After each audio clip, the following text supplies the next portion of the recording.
Hey, welcome to the You Ask the Pros Answer podcast. Your questions answered by the pros you trust, presented by Pro Exteriors. My name is Cole. I am the host on the show.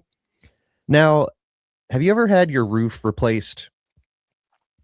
The the day of the job comes and the crew shows up and you see this giant metal buggy wheeling its way up to your house and you think, what is that? Well, that is what we're here to answer today. I had a conversation with Sam Beiler. He is the VP of Sales and Marketing at Equipter, and he is, pun intended, he is well equipped to answer that very question. What is that metal buggy and what is the Equipter? I'm excited for you to hear my conversation that I had with Sam. Let's hop right in. From the first shingle to the final deck board, your home is your biggest investment. But in a world of rising costs and contractor red flags, how do you know who to trust? This is the You Ask the Pros Answer podcast.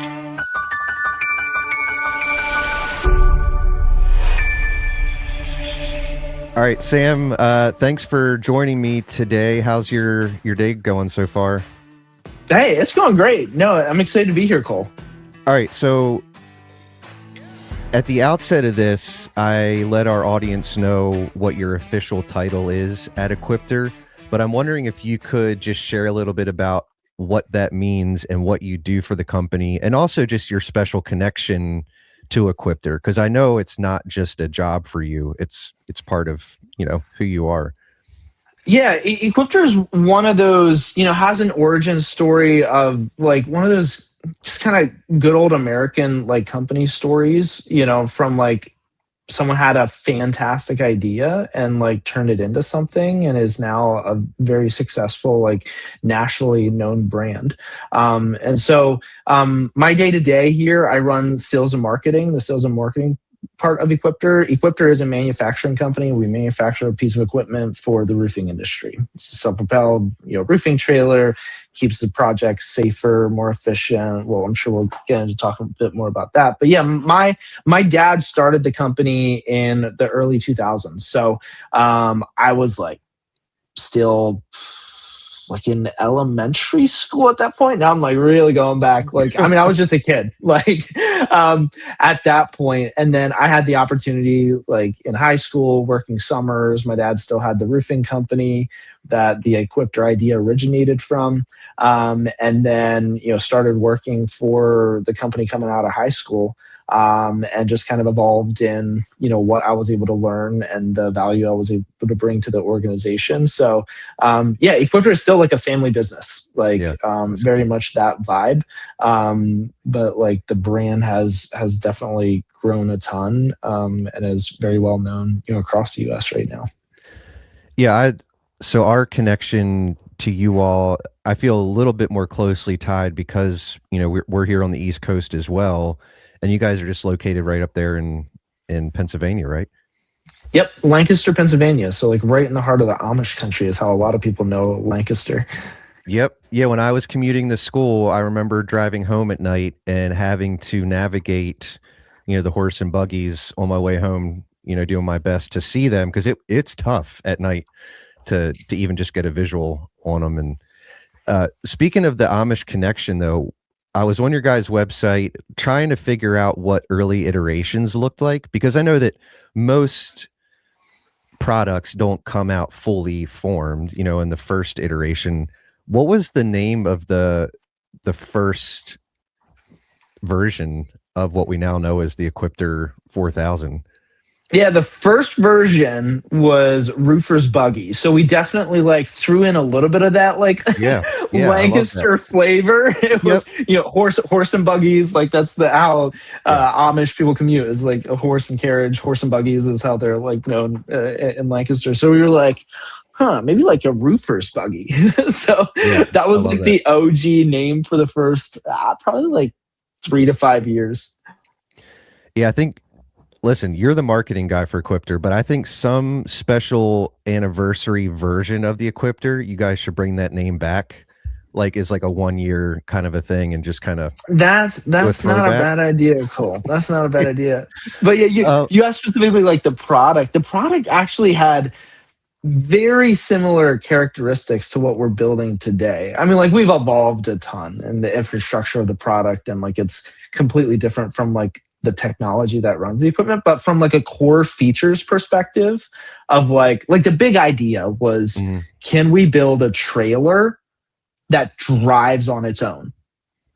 Like because like that was the big like hurdle. It's like you need like a dump trailer, but it would be nice if your dump trailer could like drive around the property. And so like the first one had that feature, had a full lift, a dump, you could dump it into a dumpster and things like that. It just didn't look not nearly as refined as what we're building today. Okay. Yeah, when I found out I was going to be talking to you today, I shot a message out to our whole team and said, "Hey, I mean, they're all excited because we use the Equipter every single day." And I said, "What do you guys want to know?" And some of the questions were silly, but Brad, one of our exterior specialists, he said, "What did some of the early versions look like?" Because he always pictured it being a metal box welded to a scissor lift. But it sounds like that initial version was even further developed than just that simple of an idea. Yeah, it was like there was like a core chassis that we kind of had an idea from, but it was a custom unit completely. We one of the nice things about Lancaster, it's a very industrious area. There's a lot of smaller hydraulic companies, metalworking companies and things like that. And so we were able to, because we knew nothing about manufacturing. Like my dad started a roofing company in the 80s, and like home service was within the realm of his expertise. But we were very fortunate to work with a partner just down the road from us who specialized in building custom hydraulic equipment. And so even the first iteration, partnering with experts in the space, they're still like a partner of ours today. We source, a lot of our hydraulic components from them. But they've been, partnering with experts along the way, has been an amazing, amazing support for the company. Cool. Well, I'm curious of what some of the silly questions are you mentioned. oh, well, Josh, who is one of our most faithful listeners, he's our project coordinator, so he spends a lot of time on the road. So shout out to Josh. He said, "Why did they pick orange?" And he had a vested interest in that question because obviously Pro Exteriors, orange is our main color. Why'd you guys pick orange? That's a great question. I don't know if I've ever been asked that question, honestly. So like the original was more of a red. Okay. And my dad's original roofing company was like a red and black logo. And so we kind of like evolved that over to the roofer's buggy at the time. But then we needed to go through a rebrand because we were like, all right, let's go Equipter, the name, settled on the name and things like that, kind of a play off of the word equipment. And then we were like, well, we need a new color. And we wanted something kind of like bold, kind of like the bold red we had, but wanted it to be different than that completely. My dad's like a marketer at heart as well. And he was like, it needs to be something different. And so we were like, hey, orange is pretty different. So we settled on orange. So it's not because you guys are massive Baltimore Orioles fans? I no, that is not the case. Unfortunately, I can't say that. I'm bleed red through and through. Go Phillies. All right. So Josh, who is now listening and shouting at the top of his lungs in his truck, now loves you. Like you've made a fan for life. He is a huge Phillies fan. We're kind of split. Let's go. We're split on our team. Mike, one of our exterior guys, is from Pennsylvania, so he's all things Philly. And then half of us are Baltimore Orioles fans. So, all right. Opening day yesterday. It's looking forward to the season. Yeah. It's one of my favorite days of the year. All right. So you talked about this already a little bit, but your dad was, running a roofing company, and then could you talk just a little bit about what it was like going from being a roofer to this equipment manufacturing company? Yeah, so to answer that question, I'll start with kind of like what even how the idea originated, because originally we were just trying to solve a problem for our own roofing company.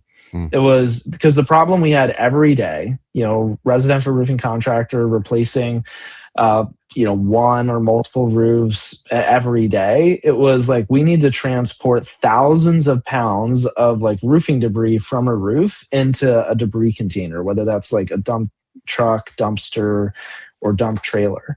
And that became dangerous at times. You're throwing a lot of that on the ground, damaging landscape, and just year after year, just like there's got to be a better way type of thing, like in asking that question enough and getting curious enough to like potentially build a solution around that. We were like, hey, let's actually do something about it. So kudos to my dad for like taking a big risk and like, hey, let's try to invent something to solve this problem. But originally we were just thinking, hey, let's solve this problem for our roofing company. Mhm. And then once we started using it, we were like, this is amazing. This has completely changed the game for like how we replace roofs. The job site's a lot safer. We don't have to do that backbreaking labor like of like picking up thousands of pounds of shingles off the ground or transporting across the roof. And then it was like this idea, well, does this become its own company? And then it was that transition of like, okay, do you take that risk? Do you not? I mean, the whole entrepreneurial like story of starting a company, but then slowly transition to like, hey, this is what we're really going to focus on, and then just kind of head down, don't look back type of idea, and ultimately it's panning out. So it's funny to hear you answer that question. Here we are all these years later, and the answer seems so obvious, but at the time there really wasn't another solution like that. And it makes me almost sad to think about what it was like, even for our company, to throw all the stuff on the ground. Maybe you've got a tarp underneath of it, but then you get to the end of your day and you've got all that extra, like another step in the process that you've got to do. And so Yeah. it seems like a no-brainer, but it seems like the best ideas seem like no-brainers after the fact. So Yeah, like I remember like so my dad was an owner operator. Like he ran a smaller roofing company, and he was out there, selling jobs, managing the crew sometimes, doing some of the work himself. And I remember like as a kid, some of my early memories were like, especially when they did local jobs, I'd go out with my mom. We were homeschooled, so like even spring, fall, and like we'd do some of the cleanup because it was like, yeah, there's just so much debris on the ground. And as kids, we can jump up on the roof, but it was like, how can we help out? And like yeah. that was like the hard work. So like, but it took hours and hours and hours. And yeah, he tried like several solutions. He had like the scissors lift dump truck for a while, but that was like super heavy. And but eventually landed on like this concept of like maybe it's a trailer that just like drives on its own. That's awesome. I'm wondering, and I didn't send you this question ahead of time, so buckle in. Once he decided to go all in on it, was it word of mouth at the start, just on like, hey, this roofer down the street could probably use one of these too? Like, how did you guys initially get the word out there? Yeah, that was one of the biggest challenges, because it was like we felt like we were sitting on a crazy idea that solved a very valid problem Mm-hmm. that a lot of companies, had. But like there was no marketing budget. There was no like, even like the industry reach. Like Mm-hmm. we were pretty connected locally, but beyond Lancaster County, it's not like we had a huge network of contracting companies that we interfaced with a lot. So the first couple were just some other local companies that were like, hey, we see what you're doing. Like, hey, that's That's super interesting. But then to actually turn it into, a thriving company, we eventually had to figure out, what does marketing, what does sales, what does distribution look like, and how do we funnel the business model behind it? Because another unique thing, like when you look at Equipter and our model, is we wanted to be as close to our customers as possible. So like we sell directly to the end user, to the contractor, where like a lot of companies, trailer manufacturing or vehicle manufacturing, there's like a dealership network where you're not actually purchasing directly from the manufacturing company, where our model is direct. And the main reason behind that is because we really wanted that customer feedback. Like, hey, how is this actually, how can we make our product better? And always be iterating on, the product itself. But that came with a huge hurdle of like, well, we need to like solve the distribution problem ourselves, figure out marketing, figuring out sales, and what does that actually look like. But yeah, that was a fun journey. So I want to talk safety here in just a second, but I want to stick with just kind of the business's evolution over time.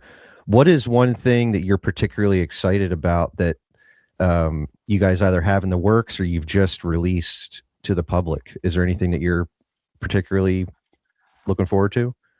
Yeah, there's a number of things. Like as the company has evolved, one of our core values is innovation, and that's like always been a staple in the way we think about the industry, the way we think about problems, is like, how can we be one of the most innovative brands presenting solutions? So initially, the original Equipter 4000 roofer's buggy was over 20 years ago, when we initially invented that product. So I look to my left right here, looking out the window of the office, we have a couple new products that we've invented, that we've started taking to market, that also solve some very unique problems out there.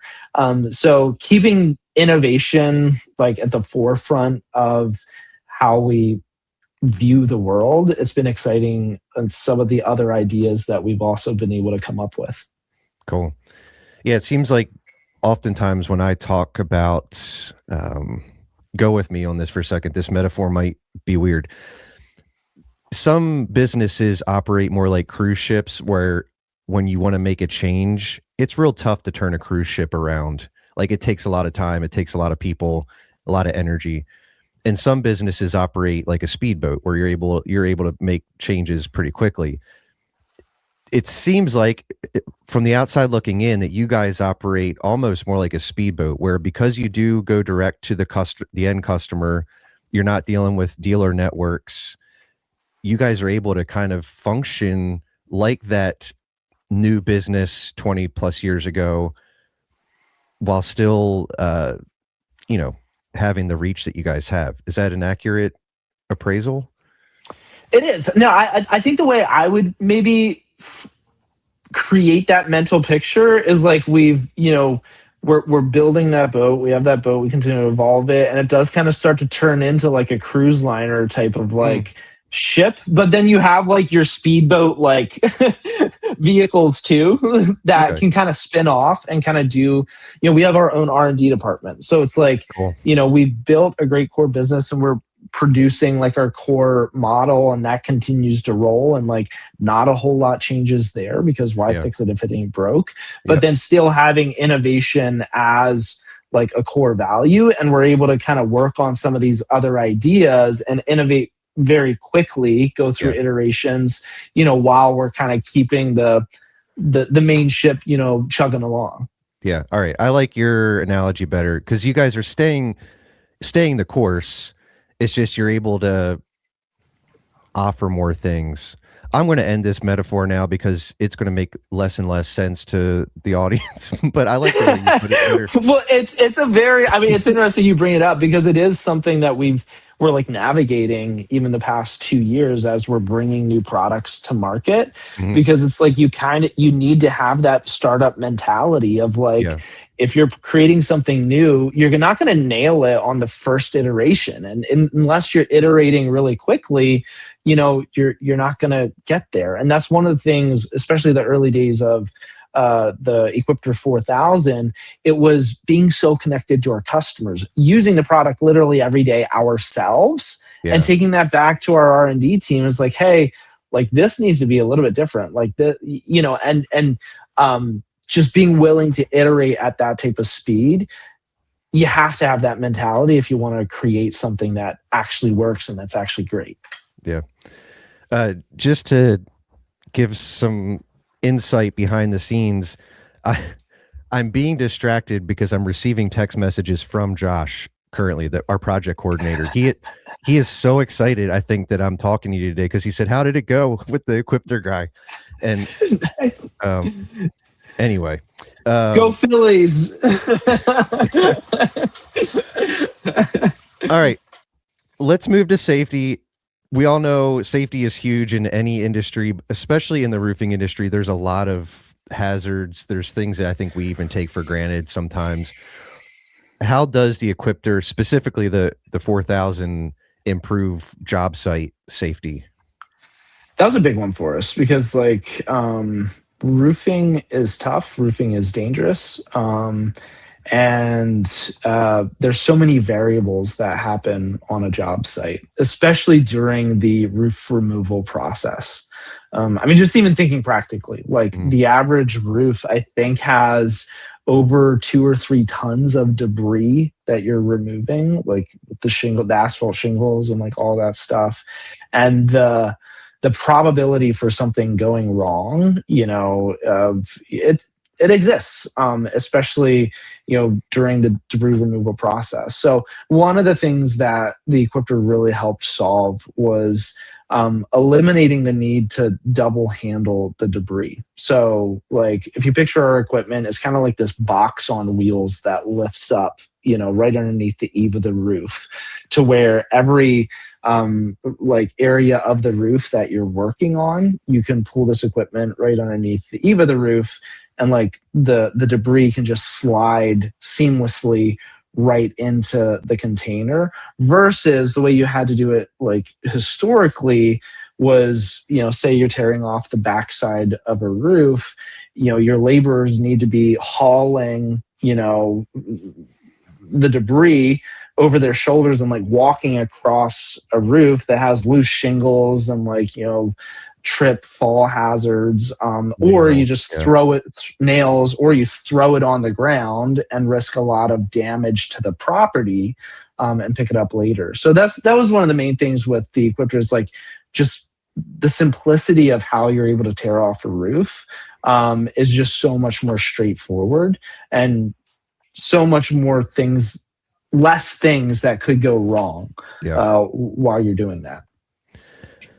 Yeah. I'm not sure if you guys intended for this to be one of the applications when you started, but I've even seen our crews, those shingle bundles are incredibly heavy as well. Even using the Equipter to be able to get the new material up to the roof more simply has been something that has saved the backs and shoulders of our guys a ton, literally. It's huge. Over the years. It's huge. It's one of those kind of hidden benefits, I'd say, of the Equipter, because it's like you think about it mainly for all right, you're saving time during the roof replacement, but yes, like being able to throw your tools material in there and lift it up to the roof line, it's a game changer. Yeah. And I can even say, where we are located on the shore in Delaware, we work with a lot of homeowners who live in these large beach homes. Oftentimes it's their retirement property. They've spent a lot of time and care and money on their property. And I think when it comes time to replace the roof, they shudder a little bit because they're thinking, oh my goodness, this crew's going to come in. There's no way it's going to be done cleanly. We're going to lose landscaping. We're going to lose low voltage lighting outside. And I can tell you, our customers have benefited hugely just by us rolling in with the Equipter and making our footprint is much smaller, Yeah. when we go in. Yep. So, okay, for the business owner, the roofer that's listening now, the old adage that time is money, it's an old adage because it's true. You've kind of already touched on this, but could you just reiterate how using something like the Equipter 4000 does save on the business's bottom line and increases efficiency? Yeah, it's like being able to streamline the roof process, and incorporate a tool that just like saves the grunt. A lot of the roofing is still hard work. Do not get me wrong. Yep. I'm not saying that like roofers today don't work as hard as they did 30 years ago. Roofing is, I admire everyone in the roofing industry and every laborer out there that's working hard every day. With that said, being able to remove a lot of the grunt work of roofing, which is just like hauling trash around. Number one, it improves, roofing is just a better experience. It's more fun to do a roof, because you don't have to pick up trash all day. And then number two is the labor that it saves, like for your guys out there, where we've seen a lot of our customers say they go from the same crew, having the same crew size, and because like now their guys can be like working on putting the roof back on quicker and things like that, they're able to replace add an extra job to their calendar a week. We've done a lot of studies around this, and it's about 20 to 30% more efficient that a single crew can be with an Equipter versus without. So, getting about 20 to 30% more productivity, from the same crew.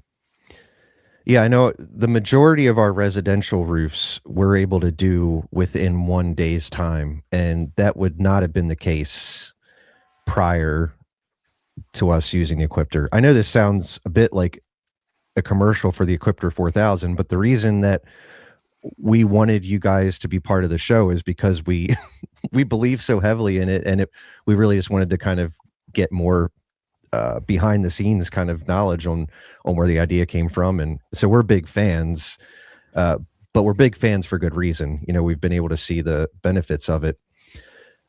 Okay, so again, I'm going to ask you to repeat yourself a little bit, but I want to walk a customer through the whole roofing process from beginning to end. And I kind of want you to insert how the Equipter is used, some of the applications that aren't necessarily immediately obvious. So let's say I'm the homeowner. I've booked a job with ABC Roofing, whatever. The day of the job comes, project coordinator Josh gets out to the site with the roofing crew. How is the Equipter getting to my house? Yeah, so the Equipter it's a registered trailer. So it literally tows down the road just like any other trailer, like a 150 type of truck it can tow behind. So it's not like you need to have a heavy equipment, trailer or something like that show up to, on your driveway. It just shows up as a trailer, a 4,000-pound trailer. Rewinding a little bit, like the way we used to do it at my dad's roofing company, we'd like load the Equipter with a lot of the tools, the underlayment, and the things that we had kind of stocked back at our shop. And so it was kind of that like, hey, it's also like, and then we lifted the Equipter up. First thing we get there, the Equipter was the first thing to get unhooked from the truck. So the front wheels come down, and like now it's a vehicle. Now it can drive around the property. It has super wide tires. Like one of the first things that people are like, sometimes they're like, is that going to go in the lawn? Like what's going to happen? And we thought of that. And so like it has super wide tires, and you can even put, track mats down if it's like wet in the lawn and things like that. Like not leaving an imprint in the lawn was always like a huge important thing for us. So yeah, you get to the job site, have your, initial material there, your tools, lift the box up, on top, and then you unload those tools, your tear off bars and like everything you're going to use to tear off the roof. And then you position it to where you're first going to be working and like removing the shingles from your roof. And the just has like a 12-foot lift, and so you can usually get the container right underneath the eave of the roof. And so there's not like a gap between like where the shingles could fall like on your property and things like that. Landscaping, it's literally kind of like creates a chute where you're just like let everything funnel right into our equipment. It's usually like 2 to 3 loads of like, okay, you fill the container. A lot of companies have like a dump trailer, a dumpster, like roll off that they can leave. Yeah, roll off containers that you can leave that out on the street, because like a lot of like residential driveways, a lot of people don't know about this, but like they're not rated for like the weight of a dumpster. Like the pavement, it's not like the thickness of pavement that a road is. So like most driveways, you should not be rolling a dumpster like on to a driveway. So in this case, you can like leave the roll off out on the street, and then the Equipter is just used to transfer the debris, like from the roof, and then you dump it into the dumpster. Do that a couple times, and you've eliminated all the mess. You've just tore off thousands of pounds of roofing debris. Hardly anything's hit the ground, and it goes straight from the Equipter into the dumpster. And now you can work on putting the roof back on. And so, a lot of companies will load their shingles, or, a lot of their material from, the ground and load it up on the roof, simplify that process. And one of the things that like, a lot of, maybe people don't realize like some of the value in it as well is just always having it on the job site, like, and the impression that it makes even in the neighborhood. The perception of our professionalism, like in a neighborhood, we rolled into a neighborhood and it was like, wow, this roofing company seems like they really know what they're doing. And so it was a huge like thing that helped for us like to get referrals and like just establish more trust with, the homeowner, because now you're basically getting a new roof with no mess. That became like one of our taglines early on, was like, hey, like one of the things we do different now is like, there's not a huge mess when we're replacing a roof. So that's a little bit of a long-winded answer there, Cole, but that's a little bit like what the day in the life of using the Equipter looks like. No, that's awesome. So I'm wondering, this has been a roofing centric conversation. Have you seen or heard stories from exterior contractors using it for other projects besides roofing?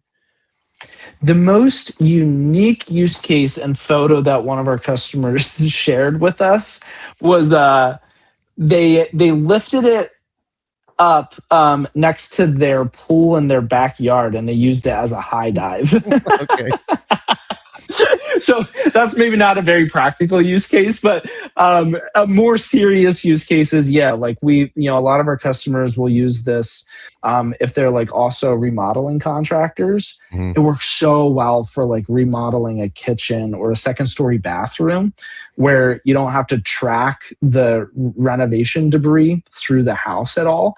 So it's used a ton for that.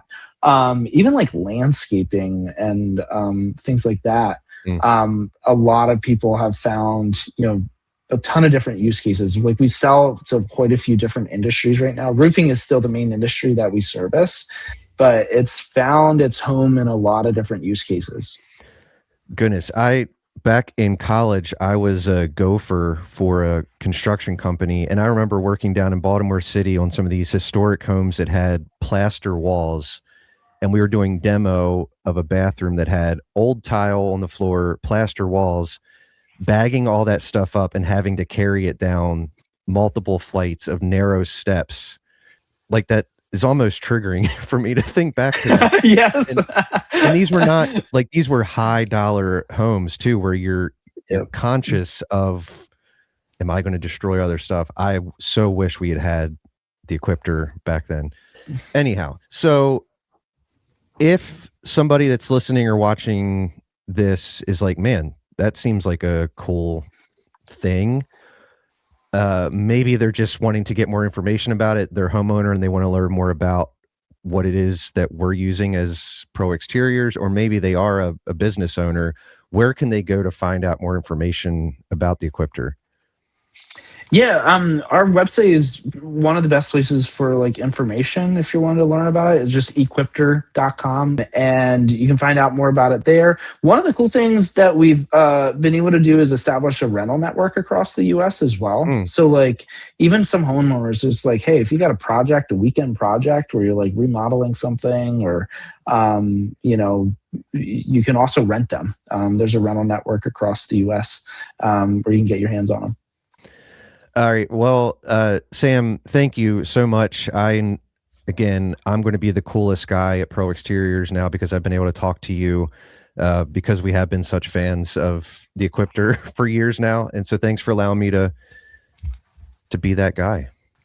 Cole, it's been awesome chatting with you today. I mean, like, we're having our customers like you guys, like, it means a lot to have your support behind our product, loving our product. Again, we really feel it because, like, again, we sell directly to you all, and we love these relationships with our customers. And to know that our equipment is providing a lot of value to you and your company, your guys every day, means the world to us. Cool. This is why we do it. So it means a lot. Yeah. Well, thank you again. It's been great talking to you. It's been really good to meet you too. Same. Likewise, Cole. All right, Sam, thanks again for being on the show today. If you would like to learn more about the Equipter, you can visit their website. It's simply equipter.com. That is all we have for you today on the You Ask the Pros Answer. Would you please continue to get the word out about the show? The best way to do that is to leave reviews for the show on whichever platform you are watching or listening to right now. Also, if you are watching on YouTube, please be sure to like this video and subscribe to the channel. Before we go, we want to hear from you. What are some of the questions you have related to exterior home remodeling? You can send your questions to info@askproexteriors.com and place "You Ask" in the subject. If you are facing an upcoming home project, we hope episodes like this help empower you to tackle them with confidence. Remember, knowledge is power, and a little bit of research can go a long way. Until next time, happy homeowning. The You Ask the Pros Answer podcast is produced in-house by the Pro Exteriors team. Pro Exteriors is the exterior contracting division of Empire Construction Group, LLC. This podcast is intended for informational purposes only and should not be considered legal advice. For more answers to your questions, please subscribe to this channel and podcast so you'll never miss an episode. Do you have an upcoming home remodeling project? Find more answers to your questions at askproexteriors.com.